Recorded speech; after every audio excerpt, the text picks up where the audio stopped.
Hola, mi nombre es Karen Elizabeth Sánchez Vidal, estudiante de la Facultad de Ciencias Químicas, Campus Coatzacoalcos, y vengo a hablar sobre el tema del Convenio de Rotterdam. El Convenio de Rotterdam sobre el procedimiento de consentimiento fundamentado previo aplicable a ciertos plaguicidas y productos químicos peligrosos objeto de comercio internacional entró en vigor el 24 de febrero del 2004. El imponente aumento de la producción y el comercio de sustancias químicas durante los últimos 3 decenios ha creado preocupación entre el público y los círculos oficiales en relación con los posibles riesgos que entrañan los productos químicos peligrosos y los plaguicidas. Los países que no cuentan con una infraestructura capaz de vigilar la importación y utilización de estos productos químicos se encuentran en una situación especialmente vulnerable. Atendiendo estas preocupaciones, a mediados de los años 80, el Programa de las Naciones Unidas para el Medio Ambiente, con las siglas PNUMA, y la Organización de las Naciones Unidas para la Agricultura y la Alimentación, FAO, se dieron a la tarea de elaborar y promover programas de intercambio de información con carácter voluntario. Poco después, ambas organizaciones introdujeron conjuntamente el procedimiento de consentimiento fundamentado previo, aplicado de consumo por la FAO y el PNUMA. Este programa ha contribuido a asegurar que los gobiernos cuenten con la información que necesitan sobre los productos químicos peligrosos para evaluar los riesgos y adoptar decisiones sobre importaciones de productos químicos con conocimiento de causa. El convenio fue aprobado y quedó abierto a la firma de una conferencia de plenipotenciarios celebrada en Rotterdam el 10 de septiembre de 1998 y entró en vigor el 24 de febrero del 2004. El Convenio de Rotterdam sobre el procedimiento de consentimiento fundamentado previo aplicable a ciertos plaguicidas y productos químicos peligrosos objeto de comercio internacional. Las partes en el presente convenio son conscientes de los efectos perjudiciales para la salud humana y el medio ambiente de ciertos plaguicidas y productos químicos peligrosos objeto de comercio internacional.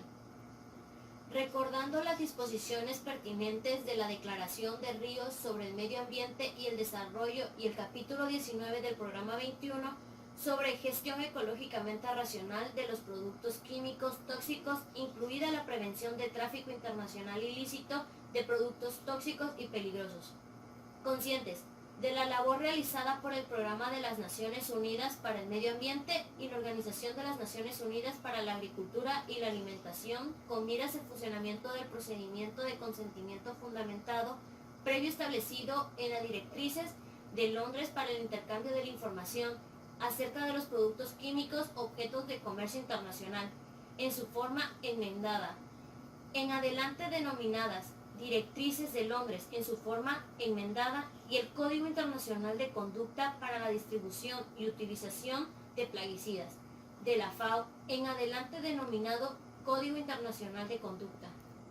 Teniendo en cuenta las circunstancias y las especiales necesidades de los países en desarrollo y los países con economías en transición, en particular la necesidad de fortalecer la capacidad nacional para el manejo de los productos químicos, inclusive mediante la transferencia de tecnologías, la prestación de asistencia financiera y técnica y el fomento de la cooperación entre las partes, tomando nota de las necesidades específicas de algunos países en materia de información sobre movimientos en tránsito, reconociendo que las buenas prácticas de manejo de los productos químicos deben promoverse en todos los países, teniendo en cuenta, entre otras cosas, los estándares voluntarios establecidos en el Código Internacional de Conducta.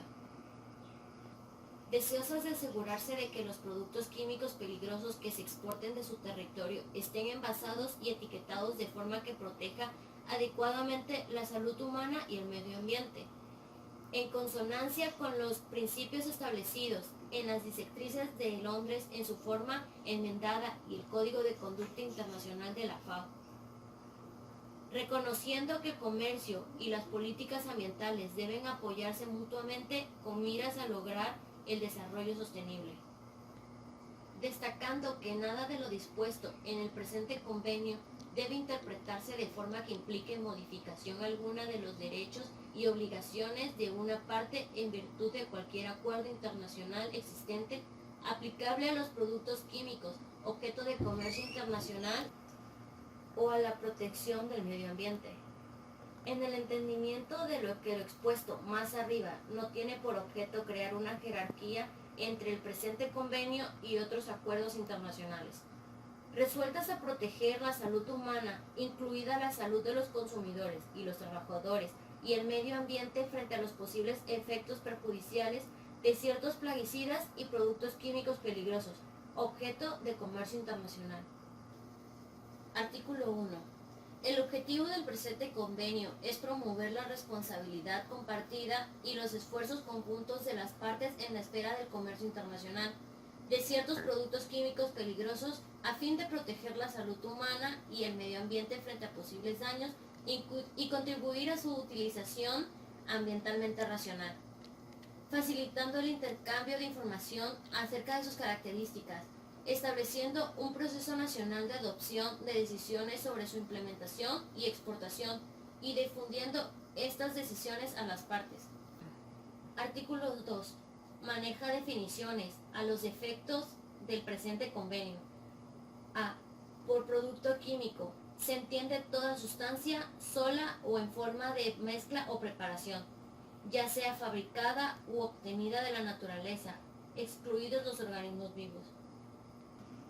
B. Por producto químico prohibido se entiende aquel cuyos usos dentro de una o más categorías han sido prohibidos en su totalidad, en virtud de una medida reglamentaria firme, con objeto de proteger la salud humana o el medio ambiente. C. Por producto químico rigurosamente restringido se entiende todo aquel cuyos usos dentro de una o más categorías hayan sido prohibidos prácticamente en su totalidad, en virtud de una medida reglamentaria firme, con objeto de proteger la salud humana o el medio ambiente, pero del que se sigan autorizando algunos usos específicos. D. Por formulación plaguicida extremadamente peligrosa se entiende todo producto químico formulado para su uso como plaguicida que produzca efectos graves para la salud o el medio ambiente. E.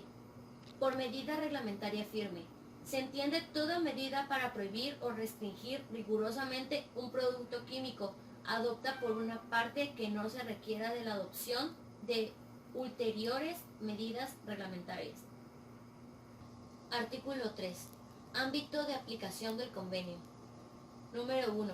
El presente convenio se aplicará a los productos químicos prohibidos o rigurosamente restringidos y a las formulaciones plaguicidas extremadamente peligrosas. El presente convenio no se aplicará a los estupefacientes y las sustancias psicotrópicas, a los materiales radiactivos, a los desechos y a las armas químicas. Los productos farmacéuticos, incluidos los medicamentos humanos y veterinarios, a los productos químicos utilizados como aditivos alimentarios, a los alimentos, a los productos químicos en cantidad que sea improbable afecten a la salud humana o al medio ambiente, siempre que se importen, con fines de investigación o análisis, o por una particular uso personal en cantidades razonablemente para este uso. Artículo 4. Autoridades nacionales designadas. 1. Cada parte designará a una o más autoridades nacionales, que estarán facultadas para actuar en su nombre en el desempeño de las funciones administrativas requeridas en virtud del presente convenio. Cada parte procurará que esas autoridades cuenten con recursos suficientes para desempeñar eficazmente su labor. 3. Cada parte, a más tardar en la fecha de entrada de vigor del presente convenio para ella, comunicará a la Secretaría el nombre y la dirección de esas autoridades. Comunicará asimismo de inmediato a la Secretaría de cualquier cambio que se produzca posteriormente en el nombre o la dirección de esas autoridades. 4. La Secretaría comunicará de inmediato a las partes las notificaciones que reciban con arreglo a los dispuestos en el párrafo 3. Artículo 5. Procedimientos relativos a los productos químicos prohibidos o rigurosamente restringidos. 1. Cada parte que haya adoptado una medida reglamentaria firme lo comunicará por escrito a la Secretaría. 2. cada parte, en la fecha de entrada en vigor del presente convenio para ella, comunicará por escrito a la Secretaría las medidas reglamentarias firmes que hayan adoptado y estén en vigor. Artículo 6. Procedimientos relativos a las formulaciones plaguicidas extremadamente peligrosas. Cualquier parte que sea de un país en desarrollo o un país con economía en transición y experimente problemas causados por una formulación plaguicida extremadamente peligrosa en las condiciones en que se usa en su territorio, podrá proponer a la Secretaría la inclusión de esta formulación plaguicida en el anexo 3. 2. La Secretaría verificará lo antes posible, pero más tardar en un plazo de 6 meses a partir de la recepción de una propuesta, con arreglo a lo dispuesto en el párrafo 1. Si la propuesta incluye la información estipulada en la parte 1 del anexo 4. 3. La Secretaría reunirá la información adicional que se indica en la parte 2 del anexo 4 en relación con las propuestas que se envíen con arreglo a lo dispuesto en el párrafo 2. 4. Cuando se hayan cumplido los requisitos establecidos en los párrafos 2 y 3, supra en relación con la formulación plaguicida extremadamente peligrosa. La Secretaría remitirá la propuesta y la información con Exal al Comité de Examen de Productos Químicos. Artículo 7. Inclusión de productos químicos en el anexo 3. 1. El Comité de Examen de Productos Químicos preparará un proyecto de documento de orientación para la adopción de decisiones sobre cada producto químico, cuya inclusión en el anexo 3 haya decidido recomendar. 2. La recomendación a que se hace referencia en el párrafo 1, junto con el proyecto de documento de orientación para la adopción de decisiones, se remitirá a la conferencia de las partes. Cuando la conferencia de las partes haya adoptado una decisión de incluir un producto químico en el anexo 3 y haya aprobado el documento de orientación para la adopción de decisiones correspondientes, la Secretaría lo comunicará inmediatamente a todas las partes. Artículo 8. Inclusión de productos químicos en el procedimiento voluntario de consentimiento fundamentado previo. Cuando un producto químico distinto de los enumeradores en el anexo 3 haya sido incluido en el procedimiento voluntario de consentimiento fundamentado previo antes de la primera reunión de la conferencia de las partes, la conferencia decidirá en esta reunión incluir el producto químico en dicho anexo, si se considera que han cumplido con todos los requisitos establecidos para la inclusión en el anexo 3. Artículo 9. Retirada de productos químicos del anexo 3. 1. Si una parte presenta a la Secretaría información de la que no se disponía cuando se decidió incluir un producto químico en el anexo 3 y de esa información se desprende que su inclusión podría no estar justificada, con arreglo a los criterios establecidos en los anexos 2 o 4, la Secretaría transmitirá la información al Comité de Examen de Productos Químicos. 2. El Comité de Examen de Productos Químicos examinará la información que reciba en virtud del párrafo 1. 3. La recomendación del comité mencionada en el párrafo 2 se remitirá a la conferencia de las partes acompañada de un proyecto de documento de orientación realizado. 4. Cuando la conferencia de las partes haya adoptado una decisión de retirar un producto químico del anexo 3 y haya aprobado el documento de orientación revisado, la Secretaría lo comunicará inmediatamente a todas las partes. Artículo 10. Obligaciones relativas a las importaciones de productos químicos enumerados en el anexo 3. 1. Cada parte aplicará las medidas legislativas o administrativas necesarias para garantizar la adopción oportuna de decisiones relativas a la importación de los productos químicos enumerados en el anexo 3. 2. Cada parte transmitirá a la Secretaría lo antes posible, pero a más tardar en un plazo de 9 meses a partir de la fecha de envío del documento de orientación para la adopción de decisiones a que se hace referencia en el párrafo 3 del artículo 7. Bueno, mi nombre es Miguel Aren Cruz Morales y yo les voy a hablar del artículo 11 al 20 del convenio de Rotterdam. El artículo 11 habla sobre las obligaciones relativas a la exportación de productos químicos enumerados en el anexo 3. Cada parte exportadora tomará las medidas legislativas o administrativas adecuadas para comunicar a los interesados sujetos a su jurisdicción las respuestas enviadas por la Secretaría. Tomará las medidas legislativas o administrativas adecuadas para que los exportadores sujetos a su jurisdicción cumplan las decisiones comunicadas en esas respuestas a más tardar 6 meses después de la fecha en que la Secretaría las comunique por primera vez. Cada parte velará porque no se exporte desde su territorio ningún producto químico enumerado en el anexo 3 a ninguna parte importadora que por circunstancias excepcionales no haya transmitido una respuesta o haya transmitido una respuesta provisional que no contenga una decisión provisional, a menos que sea un producto químico que en el momento de la importación esté registrado como producto químico en la parte importadora, o sea un producto químico respecto del cual existan pruebas de que se ha utilizado previamente en la parte importadora o se ha importado en esta sin que haya sido objeto de ninguna medida reglamentaria para prohibir su utilización, o el exportador solicite y obtenga el consentimiento expreso de la autoridad nacional designada de la parte importadora. La parte importadora responderá a esa solicitud en el plazo de 60 días y notificará su decisión sin demora a la Secretaría. Artículo 12. Habla sobre la notificación de exportación.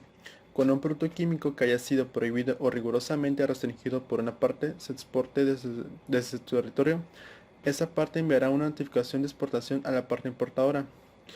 La notificación de exportación de ese producto químico se enviará antes de la primera exportación posterior a la adopción de la medida reglamentaria firme correspondiente. Posteriormente, la notificación de exportación se enviará antes de la primera exportación que contenga un lugar en un año civil. La autoridad nacional designada de la parte importadora podrá eximir de la obligación de notificar antes de la exportación. La parte exportadora enviará una notificación de exportación actualizada cuando adopte una medida reglamentaria firme que conlleve un cambio importante en la prohibición o restricción rigurosa del producto químico. El artículo 13. Este habla sobre la información que debe acompañar a los productos químicos exportados. La Conferencia de las Partes alentará a la Organización Mundial de Aduanas a que asigne cuando proceda códigos específicos del sistema aduanero armonizado a los productos químicos o grupos de productos químicos enumerados en el anexo 3. Cuando se haya asignado un código a un producto químico, cada parte requerirá que el documento de transporte correspondiente contenga ese código cuando el producto se exporte. Cada parte, sin prejuicios de cualesquiera requisitos impuestos por la parte importadora, requerirá que los productos químicos enumerados en el anexo 3 y los que estén prohibidos o rigurosamente restringidos en su territorio estén sujetos, cuando se exporten, a requisitos de etiquetado que aseguren la presencia de información adecuada con respecto a los riesgos o los peligros para la salud humana o el medio ambiente, teniendo en cuenta las normas internacionales pertinentes. Cada parte, sin prejuicio de cualesquiera requisitos impuestos por la parte importadora, requerirá que los productos químicos sujetos a requisitos de etiquetado por motivos ambientales o de salud en su territorio estén sujetos, cuando se exporten, a requisitos de etiquetado que aseguren la presencia de información adecuada con respecto a los riesgos o los peligros para la salud humana. El artículo 14 habla sobre el intercambio de información. Cada parte, cuando proceda y de conformidad con los objetivos del presente convenio, facilitará el intercambio de información científica, técnica, económica y jurídica relativa a los productos químicos incluidos en el ámbito de aplicación y del presente convenio. La transmisión de información de dominio público sobre medidas reglamentarias nacionales relacionadas con los objetivos del presente convenio. Las partes que intercambian información en virtud del presente convenio protegerán la información confidencial según hayan acordado mutuamente. A los efectos del presente convenio no se considera confidencial la siguiente información: la información que figura en la hoja de datos de seguridad a que se hace referencia en el párrafo 4 del artículo 13, la fecha de caducidad del producto químico, la información sobre medidas de precaución, incluidas la clasificación de los peligros, la naturaleza de riesgo y las advertencias de seguridad pertinentes. La fecha de producción no se considera normalmente confidencial a los efectos del presente convenio. Toda parte que necesite información sobre movimientos en tránsito de productos químicos incluidos en el anexo 3 a través de su territorio deberá comunicarlo a la Secretaría, que informará el efecto a todas las partes. Artículo 15. Esta habla sobre la aplicación del convenio. Cada parte tomará las medidas necesarias para establecer y fortalecer su infraestructura y sus instituciones nacionales para la aplicación efectiva del presente convenio. Esas medidas podrán incluir, cuando proceda, la adopción o enmienda de medidas legislativas o administrativas nacionales y, además, el establecimiento de registros y bases de datos nacionales, incluida información relativa a la seguridad de los productos químicos, el fomento de las iniciativas de la industria para promover la seguridad en el uso de los productos químicos y la promoción de acuerdos voluntarios, teniendo presente lo dispuesto en el artículo 16. Cada parte velará porque, en la medida de lo posible, el público tenga acceso adecuado a la información sobre manipulación de productos químicos y gestión de accidentes y sobre alternativas que sean más seguras para la salud humana.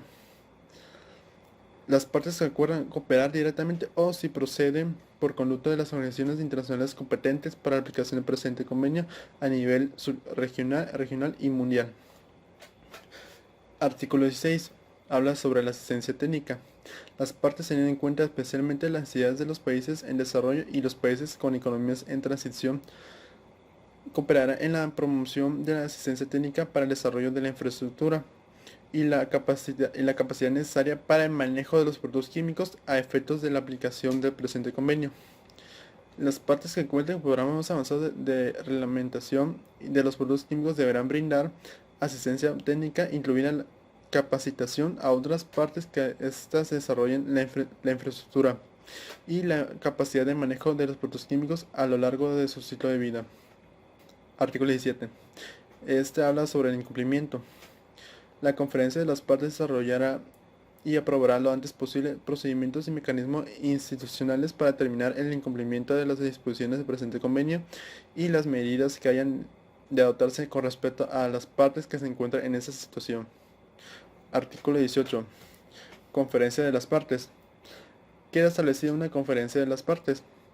El director ejecutivo del Programa de las Naciones Unidas para el Medio Ambiente y el director de la Organización de las Naciones Unidas para la Agricultura y la Alimentación convocarán conjuntamente la primera reunión de la Conferencia de las Partes a más tardar un año después de la entrada en vigor del presente convenio. De ahí en adelante, las reuniones ordinarias de la Conferencia de las Partes se celebrarán con la periodicidad que determine la conferencia.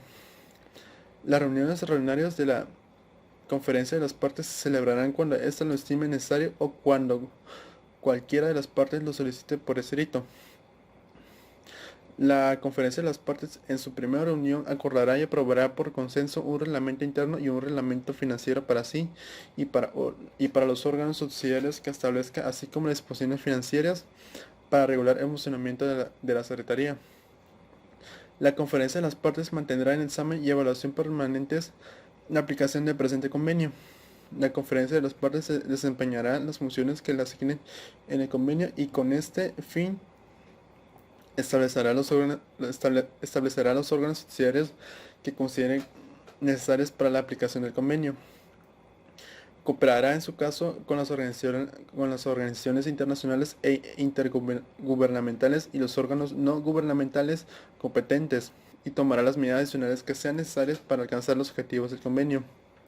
En su primera reunión, la Conferencia de las Partes establecerá un órgano subsidiario que se denominará Comité de Examen de Productos Químicos para que desempeñe las funciones a que se asigne en el presente convenio. A este respecto, los miembros del Comité de Examen de Productos Químicos serán nombrados por la Conferencia de las Partes. El comité estará integrado por un número limitado de expertos en el manejo de productos químicos designados por los gobiernos. La Conferencia de las Partes decidirá acerca del mandato de la organización y el funcionamiento del comité. Artículo 19. Habla sobre la Secretaría. Queda establecida una Secretaría. Las funciones de la Secretaría serán las siguientes: hacer arreglos para las reuniones de la Conferencia de las Partes y de sus órganos subsidiarios y prestarles los servicios que precisen. Ayudar a las partes que lo soliciten, en particular a las partes que sean países en desarrollo y a las partes con economías en transición, a aplicar el presente convenio. Velar por la necesaria coordinación con las secretarías de otros órganos internacionales pertinentes. Concertar con la orientación general por la Conferencia de las Partes los arreglos administrativos y contractuales que puedan ser necesarios para el desempeño eficaz de sus funciones y desempeñar las demás funciones de funciones de secretaría que se especifican en el presente convenio y cualesquiera otras que determine la conferencia de las partes.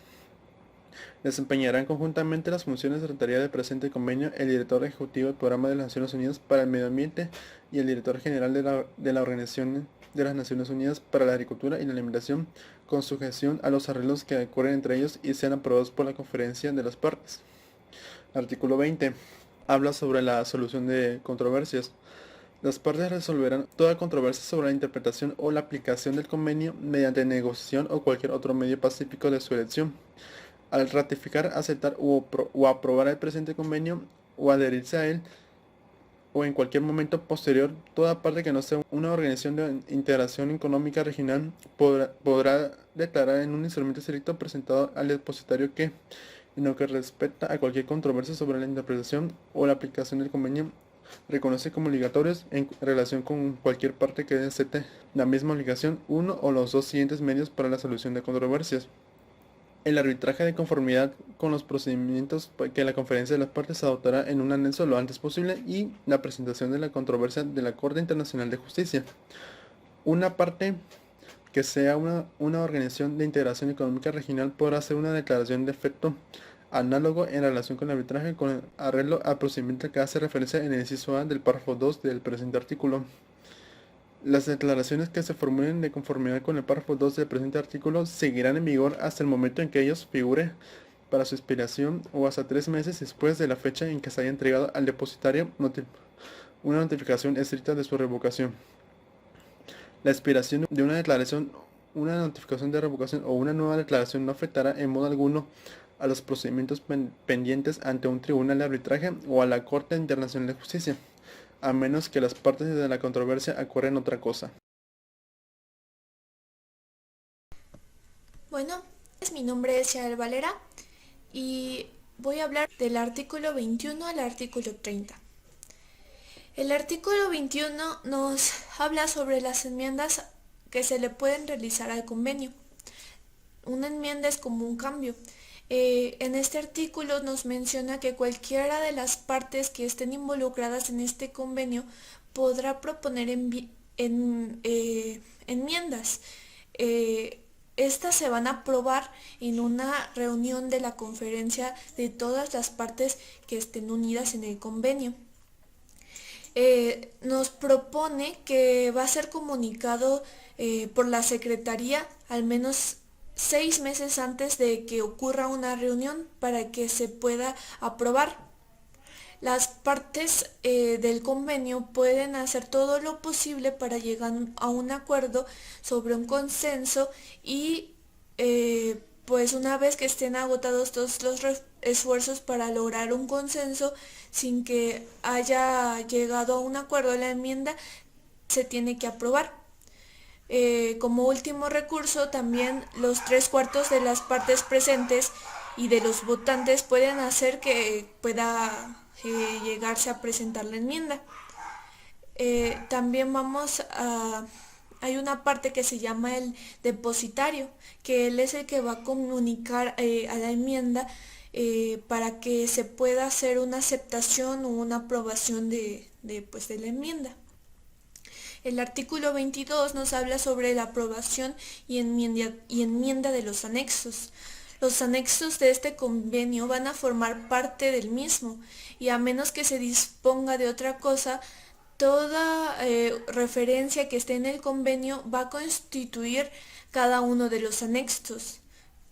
Todos los anexos que estén adicionales se van a limitar a cuestiones científicas, tanto tecnológicas como administrativas. Este procedimiento se va a aplicar a la propuesta de los anexos que estén adicionales en este convenio. Puede tener 3 incisos, como es el A. Primeramente, los anexos que se adicionen se van a aprobar conforme al artículo 21 del que ya habíamos hablado. El B es que las partes que estén involucradas en el convenio no pueden aceptar un anexo adicional y lo van a notificar por escrito al depositario dentro de un plazo que se les pueda dar, como por ejemplo de 1 año. El depositario tiene que comunicar a todas las partes lo que haya recibido, si haya recibido un documento, etcétera. También el índice C habla sobre que se tiene que cumplir un año de plazo a partir de la fecha que el depositario lo haya comunicado para aprobar el anexo adicional. También los anexos, al cumplirse el año de la fecha que el depositario lo haya comunicado, va a entrar en vigor y se va a tener una aprobación, una entrada a los anexos que habíamos comentado, como era el A, el B y el C. Pues ahí el procedimiento se va a aplicar a las enmiendas y a las decisiones que se tomen por parte del Consejo. El artículo 23 nos habla del derecho de voto. Quiere decir que cada parte que esté en el convenio va a tener un voto. En los asuntos que sea de las organizaciones económicas regional van a ejercer su derecho al voto, pero con un número de votos igual al que tuvieron los estados miembros, porque cada organización va a ejercer su derecho al voto. Y tanto los del estado como los del regional van a ejercer pues su voto. El artículo 4 nos habla sobre la firma, que este presente convenio va a estar firmado por todos los estados y organizaciones, tanto de, como ya habíamos mencionado, la regional, la integración regional de Estocolmo, tanto como la estatal. El artículo 25 nos habla de la ratificación, la aceptación, la aprobación o la adhesión de las organizaciones. Debido a que el convenio va a estar abierto a la adhesión de los estados y de las organizaciones, tanto estatal como regional, a partir del día siguiente a la fecha que se expire el plazo para la firma a partir del convenio. Estos instrumentos, tanto de ratificación como aceptación, como aprobación o adhesión, se van a depositar en el poder del depositario. Toda esta organización es en base al presente convenio. En sus instrumentos, las organizaciones de integración económica regional van a declarar alcances de su competencia en relación a las materias que están regidas por el convenio.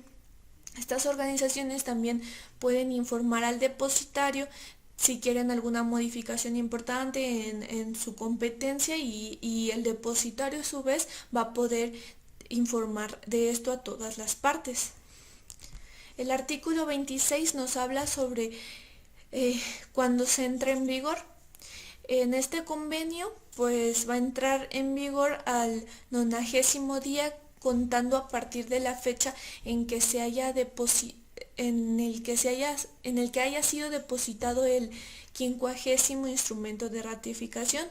Como ya lo habíamos dicho en el artículo 25, tenemos que decir todos estos, pasárselo al depositario y ahí es donde va a entrar en vigor a partir de los 9 días. Respecto de cada estado que se ratifique o se apruebe, después de que el convenio entrará en vigor en el 90º día, a partir de la fecha del estado, de la organización, se puede depositar ahora sí la ratificación, la aceptación o la aprobación. Los instrumentos que no sean depositados por la organización pues no se van a considerar adicionales respecto a los miembros de esta organización. El artículo 27 es muy corto, solamente nos dice que no se podrá formular reservas a este nuevo convenio. El 28 nos habla sobre el retiro, que es que en cualquier momento después de que se hayan transcurrido 3 años, a partir de la fecha que está el presente convenio, que haya entrado en vigor, esta parte podrá retirarse del convenio notificándolo al depositario. Este retiro va a hacer que se va a cobrar al cumplirse un año y a partir de la fecha de que el depositario lo haya recibido como una notificación de la denuncia, de lo que se quiere hacer. El artículo 29 nos habla sobre el depositario. Como lo hemos estado mencionando, ¿quién va a ser el depositario? Pues nada más y nada menos que el secretario general de las Naciones Unidas. Ese va a ser siempre el depositario. Y finalmente en el artículo 30 tenemos a los textos auténticos, que como pues este convenio está en diferentes idiomas como el árabe, el chino, el español, el francés, el inglés y el ruso. Esos son normalmente auténticos e igualmente también se van a depositar en el poder del secretario general de las Naciones Unidas. También hay infrascritos, pero con testimonios y tienen que ser debidamente autorizados y de los que han firmado el convenio. Pues es un hecho que en Estocolmo pues se firmó a los 22 días del mes de mayo del 2001 y pues es ahí donde se hacen los anexos y eso es pues todo lo que podríamos comentar acerca del artículo 21 al artículo 30. Es todo lo que podríamos decir.